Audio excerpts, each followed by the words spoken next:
Hello, everybody. Welcome to another episode of the Abundant Wellness Podcast.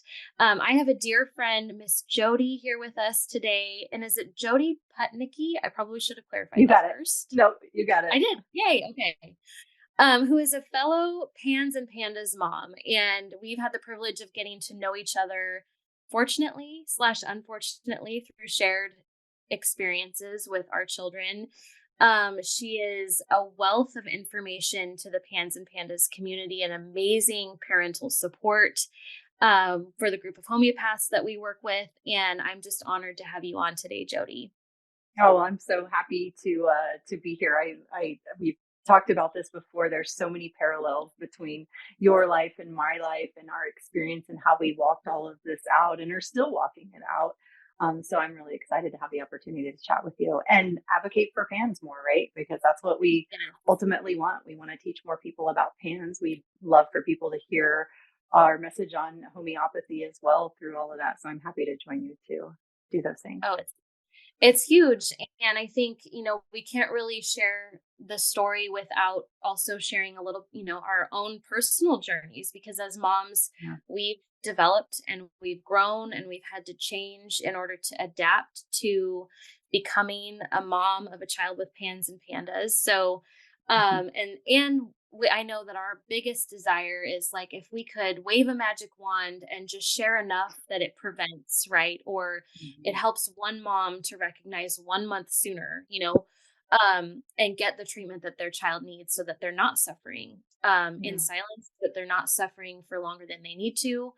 Mhm. I think that would be it's the thing that keeps us awake at night, right? Yeah. So would you mind sharing just a little bit about your journey, like where you and your girls started with all of this and what kind of plopped you into crap, we're in the world of pans and pandas and here we are. Yeah. Well, I think our journey started well before PANS ever happened. My younger daughter was born in 2012. And she was my mast cell kiddo, and she was very, very severe. So that was kind of my entry into this medical whirlwind, just complete craziness. What's going on? What is this? She was so complex that there was no doctor that knew what to do with her or anything like that. So I had been kind of tumbling through that for a couple of years and got her to a place where she was sort of stable and Yes. took a deep breath and was like, we're good. Like, we're okay. We've reached this place where she can eat something and she's all right.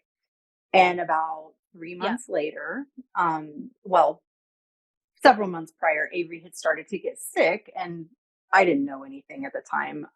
And I was like, oh, she just keeps getting sick over and over. And holy cow, that was like the worst winter we've ever had. And she ended up with the flu. She ended up with Epstein-Barr.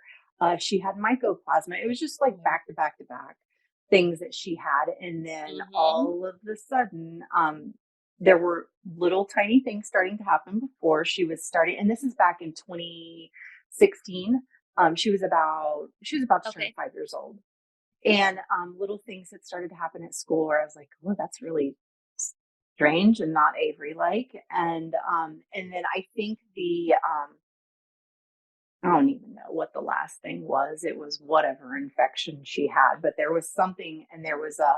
there's already stuff there, but then all of a sudden there was this turning point where I was like, holy cow, something is wrong.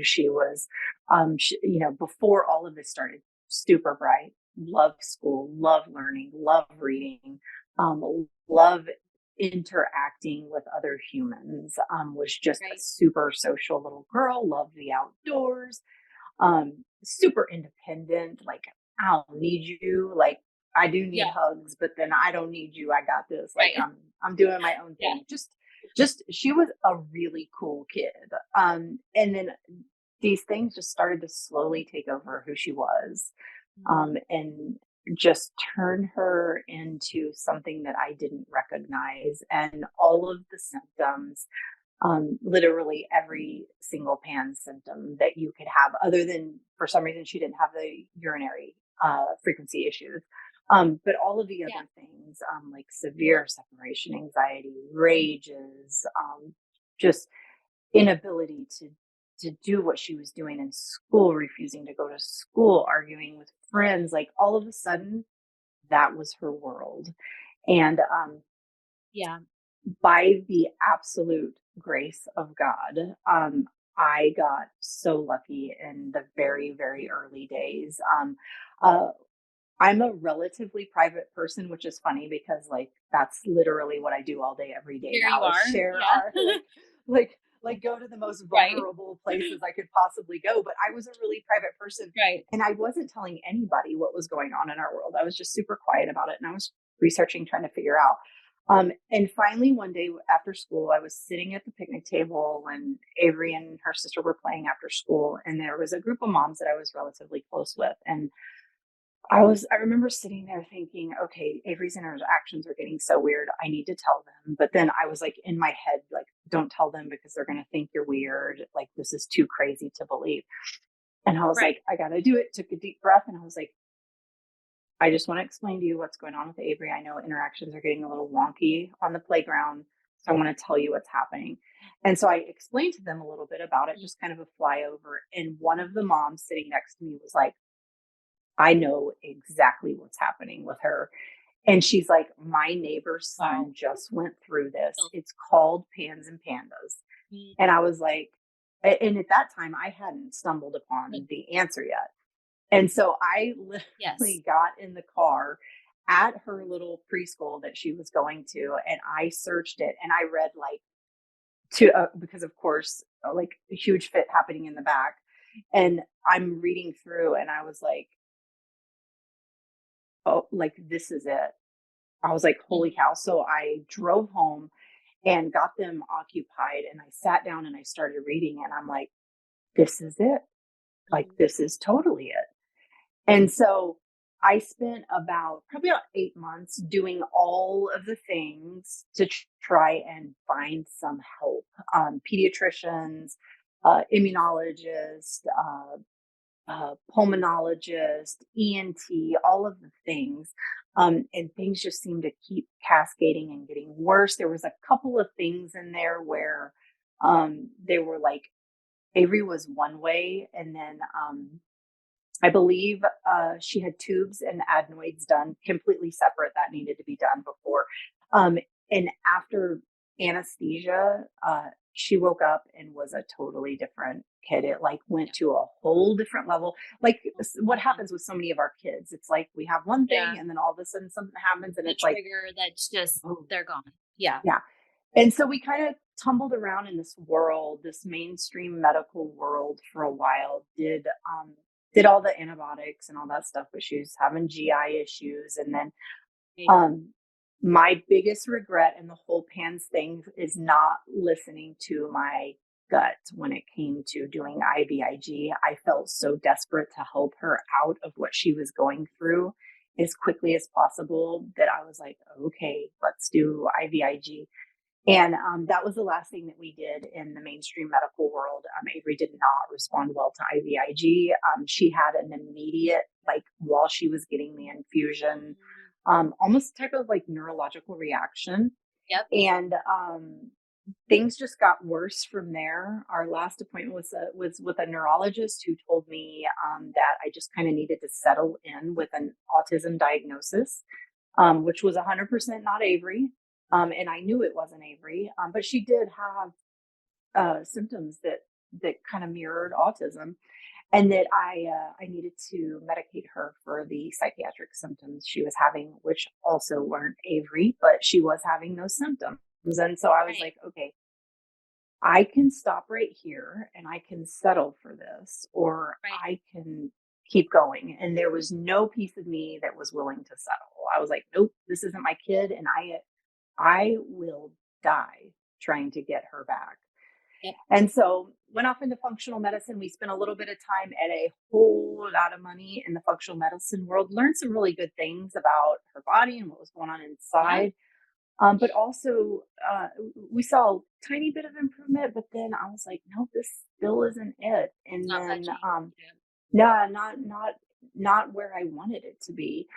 And then we, again, by the grace of God, there were back then, which was 2017, there was two moms that they wouldn't even talk about it out in the open in the PANS groups. They were sending me messages and telling me, hey, there is this thing that you probably haven't heard about. It's homeopathy, but it's Mhm. amazing, and it's not about suppressing symptoms. It's actually about Yes. healing the body. Yeah. And for some reason, that just settled with me. And then we had one final appointment with a pan specialist. And he was like, you've done IVIG. There is not much more I can do for you other than support Right. you with antibiotics. But I also want to tell you this thing. He's like, I want you to know that there is help for your daughter out there.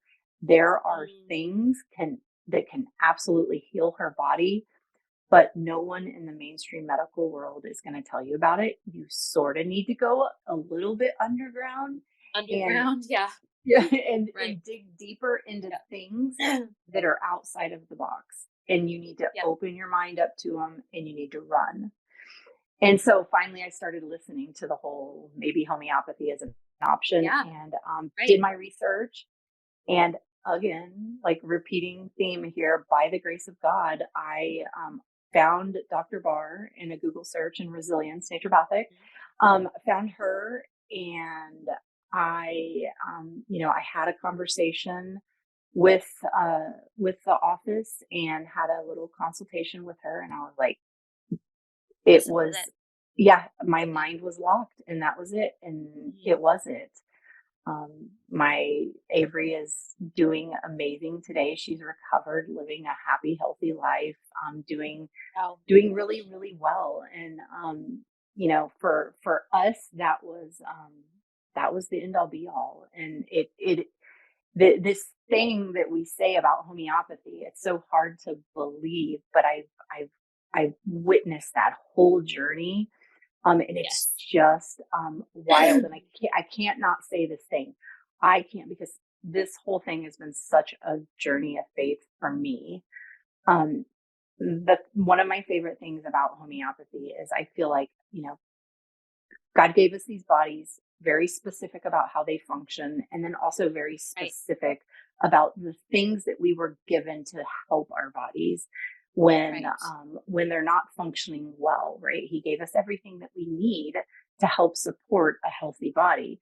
And I can't Right. help but think that homeopathy was taking Avery back to what my father and her father gave us Yes. in the beginning to help our Mhm. bodies. And it was almost like moving back to that very simplistic thing, the very Right. basic things that are available, that he made available for the way he made our bodies. That is what ultimately healed her. And I love that so Right. much. It's wow. And yeah, I'm just like, if you're listening to the podcast, I'm just nodding like aggressively because I just so much of it. And, you know, I knew that homeopathy worked. I know we're not here to like talk about homeopathy, but we can't really share our stories without it's been such a huge part of that, Yeah. for us. And I similarly did not have this is just me personally. And granted, I do have medical experience actually administering IVIG to children. To like, I wasn't afraid of that as a process. I wasn't afraid of it as a medication, but I didn't have that gut piece that was the thing for her. I'm like, like, I just know that I'm missing something. And for Yep. us, I think it was about a year before we landed on homeopathy. Now, part of that was actually like getting on the wait list and getting into the appointment. So it wasn't like a whole year of trying functional medicine, but probably like 6-ish months where I'm like, I feel like I'm tricking myself into believing that we've made progress, but like this whole 45 minutes of shoveling supplements down her throat when she's Yeah. raging and screaming and refusing, I'm not sure how much more I can handle that. Like, Yeah. she might get through it just fine. And so I finally, I heard Dr. Barr's story and I was like, that's it. Like, I Hmm. knew I had to work with her. And I think oh gosh, there's so many different places we could go with this, but I I know. feel That's like why I said we could talk it's forever. as a mom, it's an unraveling that happens to us and our families. But it's not, I kind of want to flip the script on that because for so many moms, and I know that I felt this way, and I feel like I'm a pretty strong, resilient, I've got a good backbone in me, I've got a good head on my shoulders, but there is nothing that will hit you harder than watching your child disappear before your eyes, right? Yeah. Whether that's overnight, like they say, or for us it was pretty rapid. Like probably Mhm. within a week, but then it was just downhill from there, you know? And I think that as moms, we have to begin to look at this unraveling process as less of a falling apart to just fall apart, right? Mhm. But more of a falling apart so you can see what needs to be cleaned off and dusted up so that the body, like you said, can come be put back together again. I look back at like my own history with different things that I struggled with, anxiety, obsessive compulsive disorder, mental health stuff that my mom dealt with, that now I'm like, there is no doubt in my mind that the mono that my mom had when she was in high school with like hallucinations and high fevers for a week, there's no way that didn't impact her mental health. Like, Mhm. there's just no way. And so I think for me personally, I feel like in so many different ways, having my daughter go through this, I wouldn't wish on my worst enemy, and neither would you. But Yeah. in some ways, it actually put me back together Mhm. in ways I didn't know that I needed healing too. Yeah. And I still wish I could have gotten out of it if I'm Mhm. honest, because it's brutal. But Yeah. at the same time, there is that when your world begins to fall apart, like we have to have hope that it's not for nothing Mhm. and that we can be, as moms, we can be put back together. You know, our children will, they will get be put back together. And I think that's where homeopathy is so beautiful, is that we're not looking at this as a permanent fixed disease state. We're Mhm. looking at this as an expression of an illness or an expression of susceptibility in the body, that the body is like screaming to get healed. Like, please Mhm. heal this rage. Please heal this food Yep. sensitivity. Please heal this noise sensitivity. Please heal. Like, we have to Yeah. begin to look at it through that lens. And that's, you know, for me, the beauty of homeopathy within that. But let's talk a little bit about, you know, the like psycho emotional aspect of this, because, you know, I think we're both at a place now where maybe we're less triggered by the whole process, hopefully, but still walking it out, right? Because our kids are Mhm. still healing in various degrees. But when the poop hit the fan and life all of a sudden looked very, very different for you guys, like you mentioned, like she's not the same kid she was last week, 2 weeks Mhm. ago, a month ago.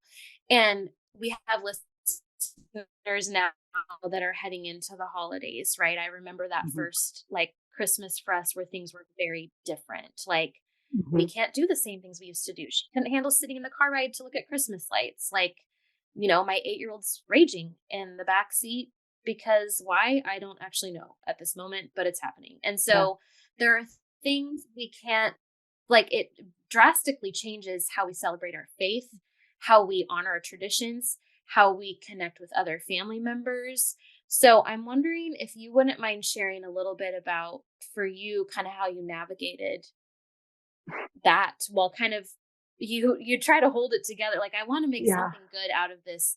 Yes, but how do we do that Yeah. now that life looks so different? I feel like I did everything wrong. I feel like I've learned so much from other PANS moms. I'm very fortunate. I've been able to talk to a large number of PANS moms and learn Mhm. from what they did it right. When Avery's PANS started, we had already kind of been in this world of like, for me, holidays and any type of major gathering was already sort of a like hard for me because we had extreme food issues. So there was always like Mm. sitting down at a table with a whole bunch of people and eating, and having a child that can't eat anything that anybody else eats Right. is like it was devastating for me. But now I have a kid that can't eat anything that anybody else is eating. And then I also have a kid that is flipping out about everything and nothing. And I didn't, back then I was a very different person. I can't not talk about homeopathy. Like literally everything that comes out of Oh, my mouth will be about homeopathy. It has changed me so much as a person. yeah. Back then, I was so concerned about other people and Yes. inconveniencing other people. Yep. I almost killed myself trying to stay in front of things because we Yep. still went to holidays, we still did everything. But Mhm. I was quietly in the background without anyone, including my husband, knowing everything that I was doing, trying to keep Avery Mhm. from reaching that point of no return. Yeah. And so holidays were horrible. It Mhm. was so much work. It was just constant. Um, even managing like Avery's expectations that were very large and very grandiose, Yes. and Mhm. like all of those things. I don't know how I did it. I tried to stay as loving and understanding as I possibly could, but then Right. I also and don't get me wrong, I wasn't trying to portray this like lovely unrealistic world. I was just trying to Right. hide the reality of the world that we Right. were in. And Right. I was in an extreme, after a couple of years of that, I was in an extremely, extremely unhealthy state trying to keep up with that. Um, Yeah. I, again, have learned so much from other moms, and actually am coming off the heels of doing a podcast yesterday with Lori Bean, who is like Oh, awesome. the She's most amazing. amazing. I know she is. Yeah. I have learned a whole lot. I know we've all learned a ton from Lori, but Yeah. I wish that I would have had her perspective going through it, because what she Mhm. says and what she practices makes so much sense to me. Is like, you don't have to do all of the things. You don't have to like lighten your load. Literally everything she talks about Yes. is lightening your load. You don't have to do this. You don't have to have a day with 5 different activities in a row. Right. Pick the one your kids are going to enjoy the most, and Right. manage through that. And don't be so concerned with others. It Yeah. just is what it is right now. And that's, Right. as we move further into pans, that I got to the point where I was less concerned about other people. Right. And Mhm. I was just focused. I felt like I was on an island with Avery and Mhm. even my younger daughter. I was on this island with them, and my job in this world was to fight and focus, and that was it. And so all of the other stuff, like the family and all that, kind of drowned it out to where I was Yeah. less concerned. Right, we were going to have meltdowns. Avery was going to have behavior that was kind of wonky. It didn't, um the the the thoughts and ideas from others didn't quite matter as much to me. um Yeah. but I think I'm like the worst at giving advice about the holidays, because I made myself sick trying to hide Mhm. what was going on. And I realize now that that might not have been the best thing to do. Right, but I think it's good to talk about because I know so Mhm, many moms that don't have a kid with chronic illness, that don't have, mhm, a child with special needs, that they're doing that too, right? And mhm. because you feel this enormous pressure to show up a certain way and do all of the things, or else whatever, like whatever it is we believe about that. Mhm, And I think having a child with PANS and PANDAS, or autism, or whatever, right? mhm, It kind of forces you into this place where it's do or die. Like, I either have the mhm. hard conversation or I'm going to pay for it. I either make somebody mad because I asked if they were ill before they came to a family dinner, because that will Yeah. send us back 2 to 3 months. Like, at that point, it was Mhm. not like we just bounced right back out of a flare. It was Yeah. months of flares for a long time. And that cost our family emotionally, bigger than just you having a cold for 1 to 2 days, right? Like, it's Yeah. not the same thing. And so, I love what you said about I don't love what you said that it made you sick, but I love what you said about now you have the awareness of what you needed at the time, right? Which Yeah. was to not have to save face and to not have to pretend that you weren't suffering and to not have to pretend that your children weren't suffering. And I Mhm. think this is really I know very few families in that huge Facebook group that have not experienced some degree of separation, disconnect, pain around having this conversation with families. And I'm curious, this could probably be like its own episode. I feel like I might be opening a can of worms here. Oh, But no. I'm curious. I'm curious because I'm still trying to understand this dynamic. Like, what do you feel it makes it so difficult for people to understand when we say my child has pandas? This means, an infection. How I explain it is an infection attacked her brain, and we're still healing from that. And so that might mean, like, and I just list a couple symptoms. We have some noise sensitivity, some like mood instability at times, um, that can be triggered by viruses or food. Like, I just keep it very simple. But still, I've found that's hard for people to understand. And so I'm still trying to understand why that's difficult. But what is Mhm. when it comes to family and family gatherings and the expectations of you showing up, right, and looking a certain way, where do you think the gap is in this conversation? Earlier how you were talking about the kind of unraveling and going through homeopathy kind of helped you unravel stuff for you and even stuff for your mom. Yeah. So I think another really, really excellent word is unlearning.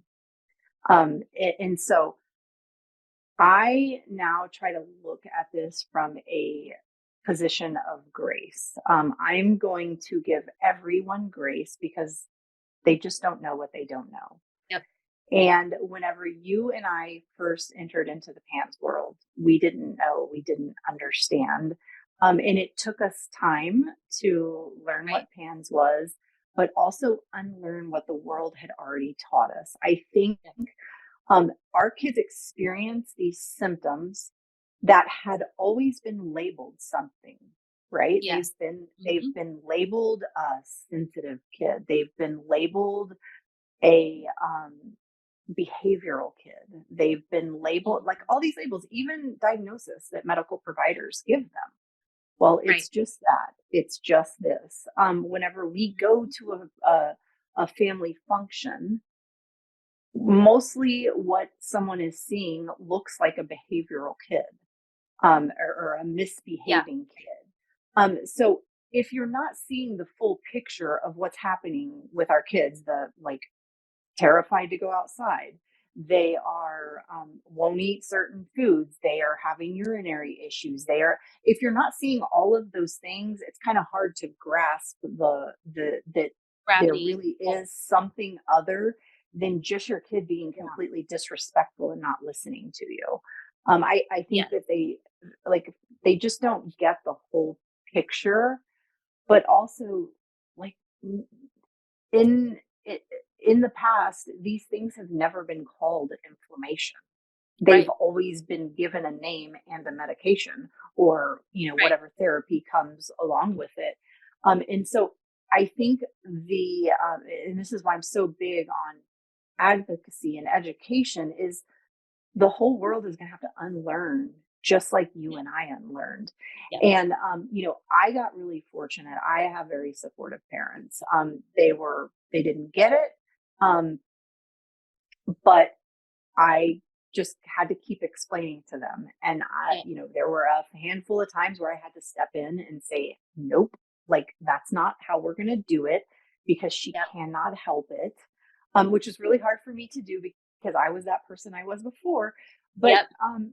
they didn't understand, just like I didn't understand. And Yes. um, it's, and again, it's so, it's just giving people grace, because they just have to unlearn what they've always known, and it takes time to Right. do that. But at the same time, it's so hard, it's so isolating and lonely to Mhm.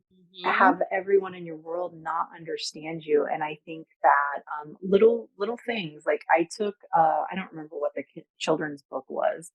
I took that to my parents and Yeah. I was like, can you please read this? In I think having someone other than myself say it and then see that someone else is experiencing was helpful. So a kid's book was super helpful. But it's just a tough Yeah. space. It's really hard, and it's I don't know. Um, I felt supported by my family, but I Good. also felt very lonely and isolated. Mhm. And Yeah. it's this is the hardest part is it's time. It's all time. Like it's gonna Right. take the world time to catch up with the things that you and I already know. And this is the cool thing about you know, you have been handed this experience and you Right. probably won't ever stop teaching about it. It's just No. in you. It's with you. It's my reason why because I know that other families are going through the exact same thing that we went through with Avery, and Right. I can't set it down. I can't not stop teaching because the more I talk about it, the more that other people talk about it. The podcast that we're doing right now, Mom and Doc Talk, Yeah. um, if we talk about it, more people are going to hear about it and Right. familiarize those that aren't living in it with the experience and what's going Yes. on. So I don't know if I answered your question. That was a really You long did. response. No, no, you did because you brought a lot of context to it. It is such a multifaceted conversation, and Mhm. I think the first thing, if I could go back and tell 5 years, excuse me, 5 years ago, Andrea, my thing would be, don't try to be strong. Don't try to be taking on, this big thing that feels really big and like trying to make a happy family get together when not everybody understands. They're looking at this, like you said, like they're being disrespectful to you. You just need to spank them more. You're not disciplining enough. Like they're looking at it through a paradigm that maybe works for a child without neural inflammation. Mhm. Maybe it works for children. But if you have a brain on fire, there are zero things, exactly zero things Yep. that you can effectively do to get their brain to learn something new because their brain is on fire. You got to Mhm. put out the inflammation. And Yep. so once I grasped that, it made parenting significantly easier because I'm like, Yep. I'm parenting brain inflammation right now. This is not a normal response for a child. Like so much unlearning there. And it does give you grace for, when you're not thrown into the pit, you don't have to learn something new.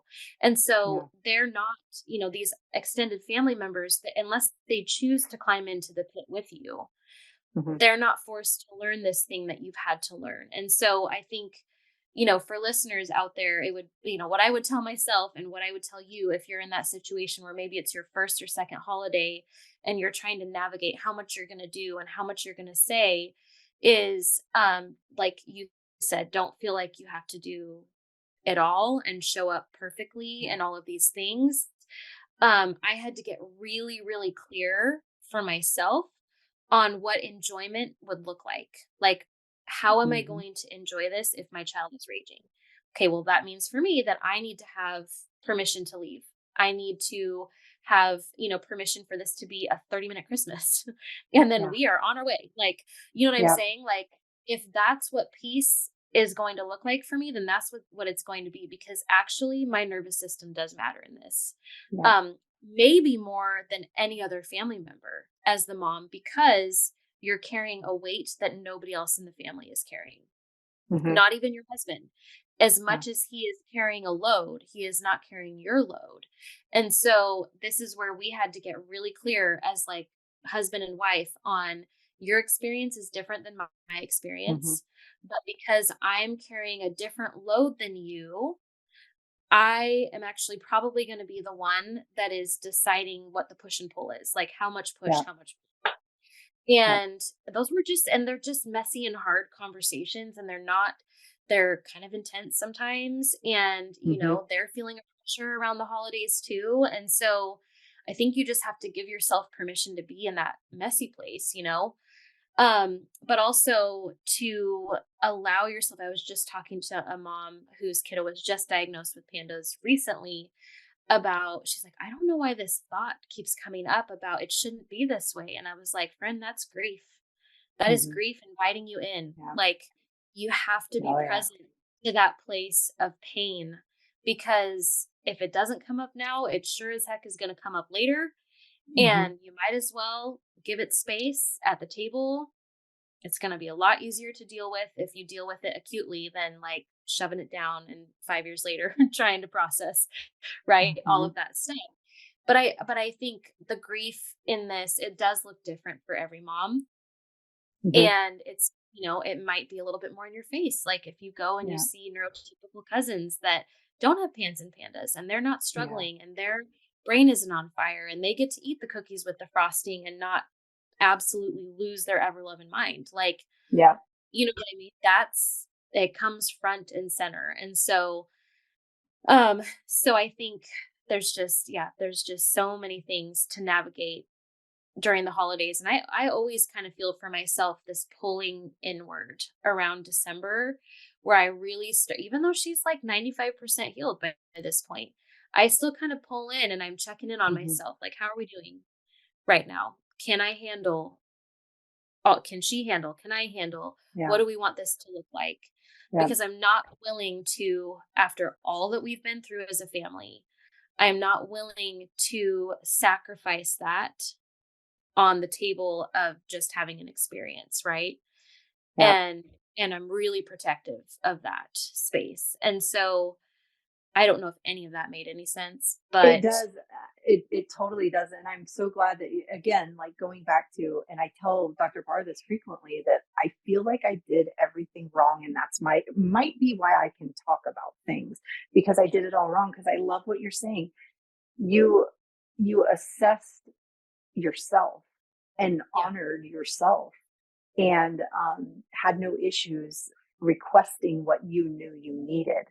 And I was trying to honor everyone else and yeah, appease everyone else. Even though I don't even think that they needed to be appeased, I was just so worried about right, not inconveniencing anyone. right. And oh, there was one other thing that you said that I was like, yes, that's amazing. But I totally like, I'm having a mom brain moment, and it went out of my That's okay. head. Was But it the I grief? think, oh, you were talking about the sadness and sitting in it. Yes. And that's another Hmm. thing that I did horribly, horribly wrong. I was the most extreme stuffer. Mm, There was one time during PANS where I remember breaking down and crying, and it's like I remember it like it was yesterday because it was the only time I cried.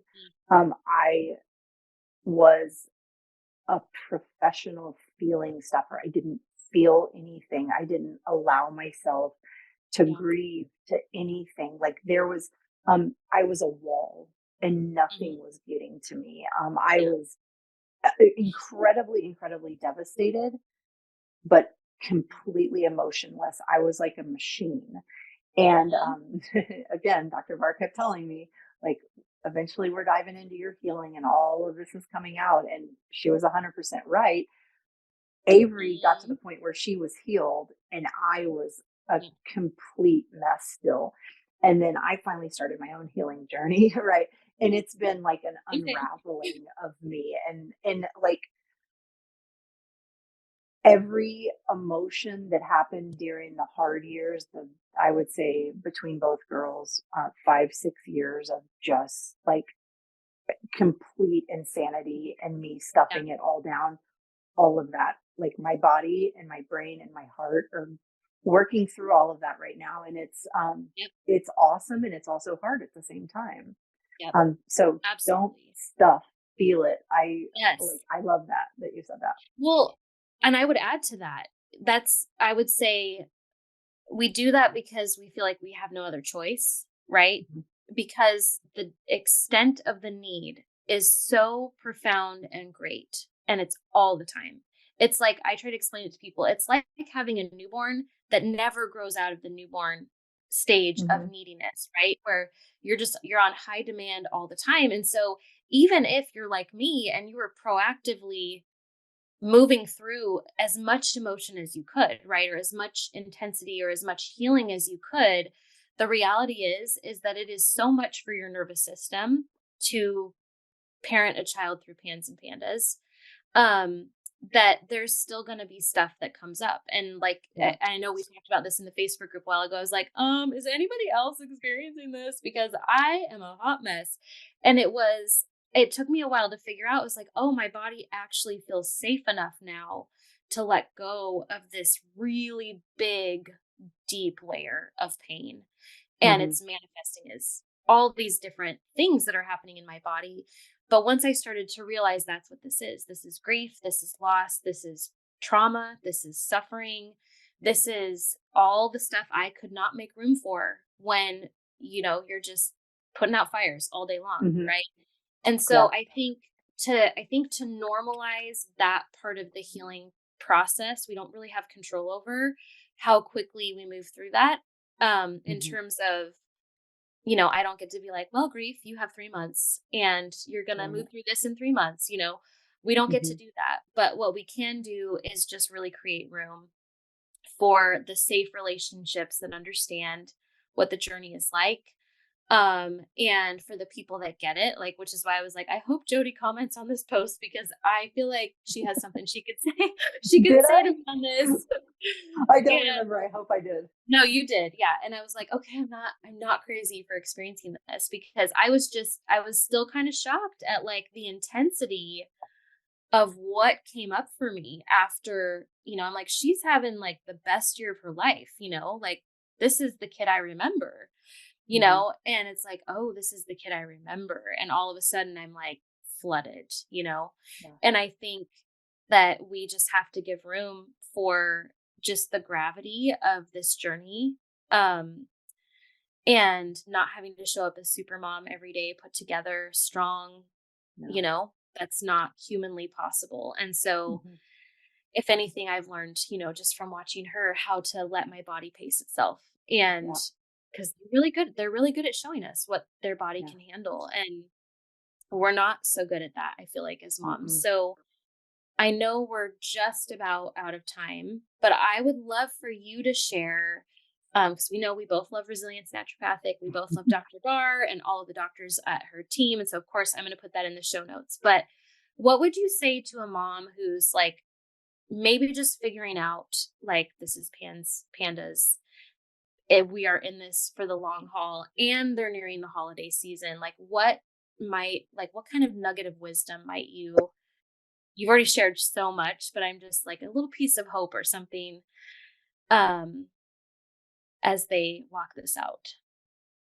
I think more than anything that give yourself grace, right? Because if anybody needs grace in all of this, it's a mom. And the pressures that we put on ourselves and the expectations, the the world that you entered into when Pan started is like it's the upside down. It's different. The rules don't apply to you and your child right now. And all of the parenting rules that the whole world thinks that everybody should be living by That's and it right there. enforcing, Yep. it doesn't apply to you. It doesn't apply to your child. The normal expectations of the holiday, forget about them and you make the holiday that you can make for your family. And Yep. don't make yourself sick by trying to keep up with anything or do anything. And I just said don't, like, walling yourself off is a bad idea, but if that's what needs to happen, Yep. it I think it's okay to um, release ourselves of what other people think. We all get there, right? It takes Yep. us a while, but we all get there. Yep. So if you can understand that, whatever your family thinks or whatever friends think or whatever, it just doesn't matter. You're in this fight with your kiddo right now, and it's you and your kid and your sprinting along, and you're gonna get better. You're gonna get your child to a place where they're better, just Right. period. We all know that. We're all gonna keep fighting for our Yes. kiddos until we get them there. And right now y'all are just like, that's your jam right now. And it Yep. doesn't like, it's all the sound, right? All the sound is what distracts us from everything. And Yes. there's only 100%. there's only a certain amount of energy and effort that we have in us. And that energy Right. and effort is focused on getting your kiddo better. And this is going to be a blip. Absolutely. I know it doesn't feel like a blip, but it's going to be a blip. Eventually, you're going to see that it's a blip in your life. But right now, this Right. is your bubble, and Mhm. it is okay to be unconventional. It is okay, in the words of Lori Bean, it is okay to do less, and it's okay to just do what serves you and your Mhm. family. So less. So good. Less. That's the word. Mhm. Okay. No, yeah, I fully agree with you. And I was actually, this can be a reframe for somebody. And I feel like this, we're probably going to need to do like a part two and a part three, just heads up on that. But, I I needed to reframe some past holidays because I was looking back at them like I failed as a mom. We didn't do anything. It was so boring. Like Panda Mhm. sucks and life is hard and just all the things. And I actually went back and asked my girls, they're 8 and 12 now, which is crazy, but and I just said, "What did you think about the holiday?" And they were like, "We loved getting stuck in the snow. That was so amazing. That was one of Mhm. our best holidays ever." And here I am like my perspective was so different, Yep. but all I was doing it for was them anyway. And so Mhm. even though I remembered the really bad flare that we had 2 weeks beforehand that was just suckage to no Mhm. end, right? Leading up to, they don't remember that stuff. And Yep. so, yes, we will still need to process the trauma and the pain and all of the different things. But like you said, it's, less is more. You will get through this.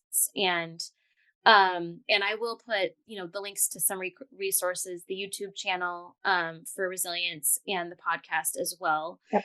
If you're listening to this and this resonates with you and you're wondering if maybe your child fits this picture, obviously this is not meant to be diagnostic by any means. Like we're not diagnosing your child, but if this helps you to get the help that you need, I would highly encourage you if there are, things going off in your mind where you're like, wait a second, oh my gosh, that sounds like my child. Do not ignore that. Do not ignore it. Like we would scream Mhm. that from the rooftops if we could. Yep. um, the Mom and Doc Talk podcast and the YouTube channel for all of the information on that. And Jody, I just want to say thank you for you hold people's hands so well, even as you've been fighting this for your children. And I can't thank you enough for being who you are and always showing up and encouraging and not just me. And you have a way of, I'll post a comment and you're like, what you really need to hear right now is that it's okay that you're triggered. Your triggered self needs to be reassured. And I'm like, you just have such a way of putting the things in there that maybe I don't want to say, or I'm not ready to say, or I'm not ready to ask for. And you just do such a brilliant job being who you are. So thank you for Yeah.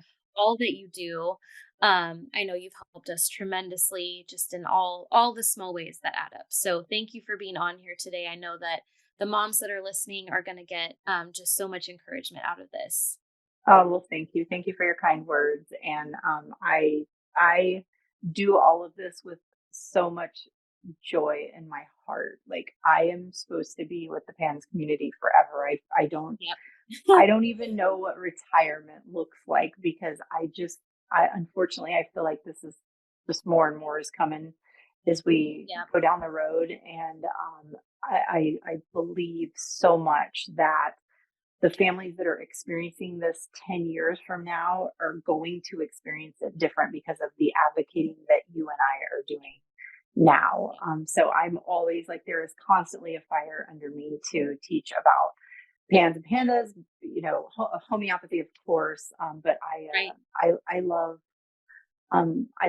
helping other families, and I love when other folks are hopping on and doing the same. So sending the same words right back to you too.